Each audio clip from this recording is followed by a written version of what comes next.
Olá, sejam bem-vindos a mais uma aula do Clube AM da Análise Macro. Eu sou o Fernando e hoje vamos falar sobre previsão.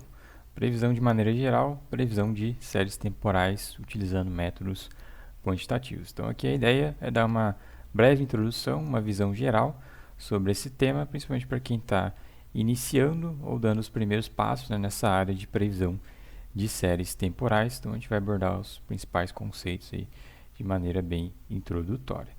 Certo? Então, começando pelo básico, o que seria uma previsão? É basicamente o processo de você produzir valores do que se espera para o futuro de uma determinada variável de interesse que você está analisando. Então, você tem dados históricos que já aconteceram, já realizados dessa variável, e você utiliza, né, um método estatístico, um método econométrico, por assim em diante, para estimar valores futuros para essa variável de interesse, certo? Então, esse é o processo de você produzir, né, uma previsão. Então, por que isso é importante?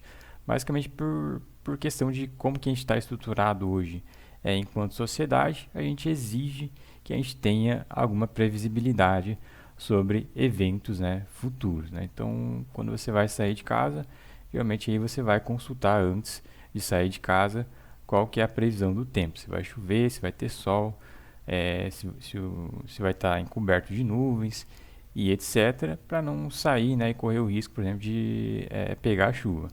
Então a gente exige que a gente tenha essa previsibilidade sobre eventos futuros.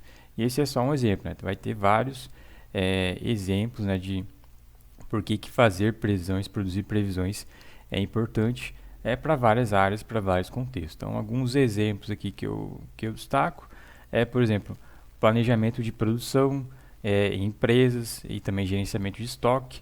Então, as empresas costumam utilizar previsão, por exemplo, de demanda dos consumidores, com base nos seus produtos e serviços, para justamente gerenciar estoque, gerenciar e planejar a produção.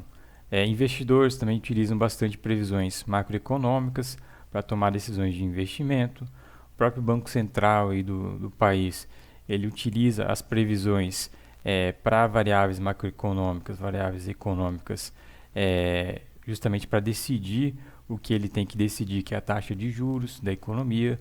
Então, tem vários exemplos que a gente poderia citar aqui, onde as previsões, a produção de previsões é importante, certo? Entendido isso, vamos entender aqui qual que é a relevância, né, de você se interessar por aprender previsão. A gente viu aí que tem diversas aplicações, mas e no lado, né, de você trabalhar com isso, será que é interessante? Então eu coloquei aqui um dado interessante do site da Glassdoor, que reúne aí informações providas pelos próprios profissionais que trabalham, né, no mercado de trabalho e que tem atuação, né, com previsão aí de séries temporais, que é o cargo, aí, por exemplo, de cientista de dados. Dentre as atribuições desse cargo, né, uma delas é previsão, né, de séries temporais. E segundo esse site, segundo os dados desse site, né, o salário médio desse profissional é de R$ 8.500 por mês. Então é um salário relativamente bom, muito superior ao salário mínimo do Brasil. Então eu acredito que seja um salário atraente para a maioria das pessoas, né? E se você iniciar nessa área, é interessante para você ter em mente, né, que você tem todo esse intervalo aí de possibilidades, né, de salário, onde você poderia atuar. Claro que isso vai depender, né, da região onde você vai trabalhar, da empresa, do seu nível de experiência, né, se você é profissional mais júnior ou mais sênior e etc. Mas é um dado interessante, é um mercado de trabalho em plena ascensão, bastante aquecido, certo? Bom, entendido esse contexto, vamos entender agora mais nos detalhes técnicos, né, o que seria, por exemplo, séries temporais, que é a base, né, de você construir uma previsão. Então, para você ter uma previsão, você vai precisar de uma série temporal. O que é uma série temporal? É basicamente uma sequência cronológica de dados. Então, por exemplo, aqui eu coloquei um gráfico do consumo de energia elétrica nas residências aqui do Brasil. É um dado lá da Eletrobras, disponibilizado aí publicamente, certo? Então, Cada mês a Eletrobras ela compila ali qual que foi o consumo de energia elétrica nas residências aqui do Brasil. Se você pegar esse dado de cada mês e plotar num gráfico, você vai ter esse comportamento aí. A gente pode perceber, né, a evolução ao longo do tempo, né, dessa variável que é o consumo de energia elétrica. Então, é nada mais nada menos do que uma variável, um dado, né, que tem ali uma estampa, né, um rótulo associado a um período no tempo, referente aí a esse dado. Então, isso são as séries temporais, certo? Quais são as características ou os componentes das séries temporais? A gente pode desagregar, né, as séries temporais em vários componentes, né, que você pode estar interessado em analisar. Então, geralmente os 4 componentes aí característicos que a gente vai decompor uma série temporal são esses daqui. A gente vai ter uma tendência, que vai ser o caminho, o comportamento geral de longo prazo dessa série. Então, aqui no gráfico a gente tem a série original do consumo de energia elétrica residencial no Brasil. A tendência seria comportamento de longo prazo dessa série, certo? É nesse caso aqui, uma linha crescente, né? Suavemente ao longo do tempo. A gente vai ter outro componente ali, que é a sazonalidade dessa série, e essa sazonalidade é basicamente uma variação na sua série temporal, que é fixa em um determinado período do tempo. Então, por exemplo, voltando no gráfico anterior, a gente consegue perceber aqui que todo final de ano, ó, tem um pico na série de consumo de energia elétrica. Então, todo final de ano, lá mais ou menos em dezembro, vai ter um pico de consumo de energia elétrica. Então, ali no verão, Natal, a gente tem esse pico de consumo de energia elétrica. O que é isso daqui? Isso aí a gente chama de sazonalidade, porque é num período fixo do ano, todo mês de dezembro ali, por exemplo, vai ter mais vendas associadas aí ao período do Natal. Então essa é a sazonalidade, é um período fixo, uma variação fixa em um período do tempo de uma série temporal. Além disso, a gente vai ter o termo que a gente chama de ruído. Então o ruído ele é uma variação da série temporal que não é nada disso, não é nada associado à tendência, nem à sazonalidade, é algo que a gente não consegue explicar, é uma variação aleatória da série temporal. E além disso, a gente pode ter também, né, decompor o termo de ciclo, que é mais ou menos uma variação de médio prazo da série temporal, mas com uma periodicidade, um intervalo, né, irregular. Então é como se fosse uma tendência, né, mas tem uma variação maior do que uma tendência, você poderia entender em termos simples desta forma, certo? Então esses são os componentes de uma série temporal. E aí, entendido sobre o básico de séries temporais, quais são os métodos de séries temporais que a gente pode utilizar para construir previsões? São basicamente 3 possibilidades de abordagem. Então a gente tem os métodos estatísticos, os métodos econométricos e os métodos mais recentemente, os mais modernos, são os métodos de machine learning. Então os métodos estatísticos, os principais modelos que a gente tem são os modelos de médias móveis. Então você vai basicamente calcular uma média móvel dos últimos períodos para prever valores futuros da série temporal. Vai ter ali também a família de modelos univariados, os modelos ARIMA, SARIMA, de suavização exponencial. Todos esses modelos aí vão explorar basicamente as características estatísticas da série, né? Então, os valores passados, né, as defasagens, a sazonalidade da própria série para prever valores futuros da série aí que você está modelando.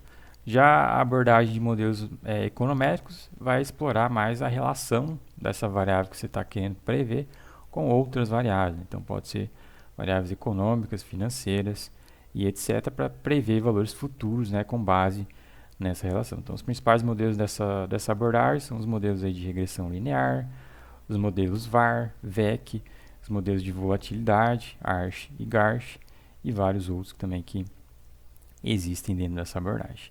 E na abordagem de modelos de machine learning, a gente vai explorar, né, justamente recursos computacionais, recursos aí de algoritmo, né, que a gente vai colocar o computador, a máquina, para trabalhar para a gente, para tentar entender, né, qual que é o comportamento da série temporal, extrair padrões, a tendência da série temporal, para produzir as previsões que a gente está interessado. Então, os principais exemplos aí de técnicas de Machine Learning são as árvores de decisão, as redes neurais e também modelos de regressão não linear, certo?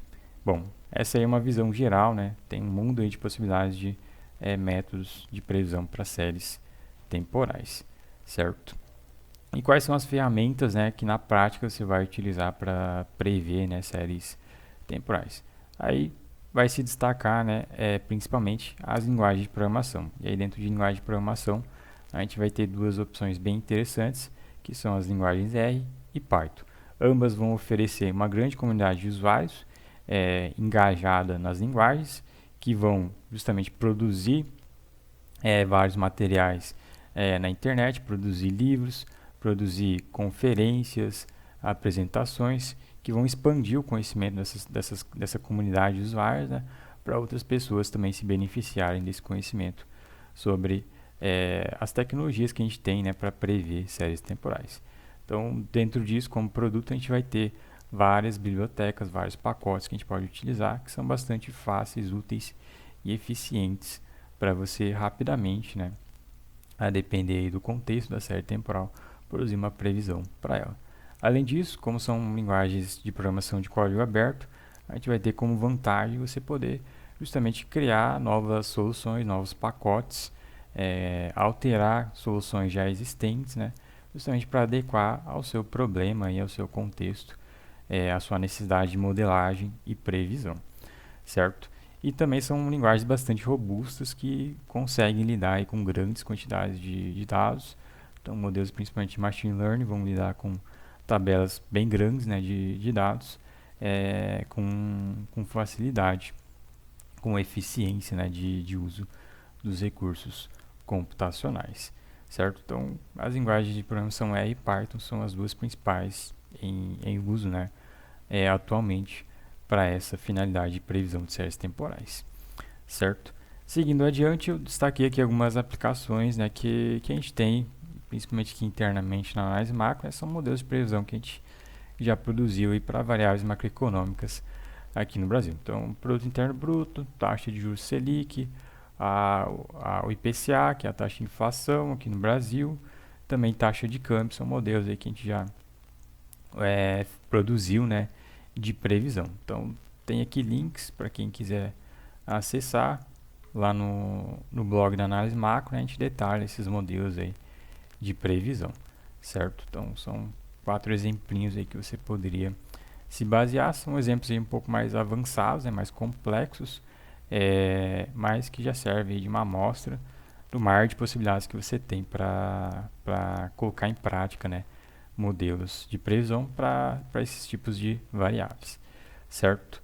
E por fim, eu destaco aqui alguns cursos da análise macro, né, que vão atuar justamente nesse sentido de você desenvolver conhecimentos de modelagem preditiva, certo? Então, quem quiser dar uma olhada, pode conferir aí esses cursos da análise macro, vão utilizar tanto R quanto Python para construir modelos de previsão e todos os temas relacionados a séries temporais, certo? E também essa daqui é a referência que eu estou utilizando, que é o livro lá de previsão do professor Hindman, né, que é uma referência aí nessa área, certo? Então, espero que tenha ficado claro essa introdução bem breve, em termos gerais, sobre modelos de previsão de séries temporais. E aí, daqui em diante, né, nas próximas oportunidades, a gente vai aprofundar um pouquinho mais desses tópicos para destrinchar quais são as técnicas, quais são as propriedades de uma série temporal e tudo mais, como que a gente utiliza aí o R e o Python para analisá-las, certo? Então, eu vou ficando por aqui, agradeço a atenção e até a próxima.